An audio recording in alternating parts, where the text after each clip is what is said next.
C'est officiel, Boa a quitté la SM Entertainment après 25 ans de bons et loyaux services. Pour rappel et pour la petite anecdote, Boa, elle, en 1998, elle accompagnait son frère pour une audition de jeunes talents à la SM Entertainment.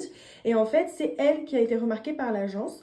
Donc du coup, elle a signé avec l'agence et 2 ans plus tard seulement, à l'âge de 11 ans dans les années 2000, en 2000 en fait plus exactement, elle a débuté en solo. Boa, c'est pas n'importe qui. En 25 ans de carrière, elle a pu participer, faire partie ou en tout cas chanter et être sur le devant de la scène pendant la première, la deuxième, la troisième et même la quatrième génération parce que je rappelle, elle avait débuté également avec Got the Beat il y a quelques années. Donc vraiment, elle a traversé les générations de la K-pop. Et en plus de ça, pour donner une petite approximation, elle a gagné près de 47 récompenses dans toute sa carrière, dont des Bonsang et des Daesang qui sont les plus grosses récompenses en Corée. Donc voilà, Boa, c'est pas n'importe qui, elle a eu une carrière assez grande et très reconnue, notamment en Corée du Sud. Donc forcément, l'avoir quitté l'agence après 25 ans, c'est une annonce assez surprenante. Moi, ce que j'espère, c'est que si elle décide de continuer dans la musique ou de continuer aussi dans l'acting, parce qu'elle a aussi fait de l'acting, c'est qu'elle puisse s'épanouir, ou alors si elle décide enfin de se retirer, quand je dis enfin, c'est parce qu'elle a débuté très très jeune, bien évidemment,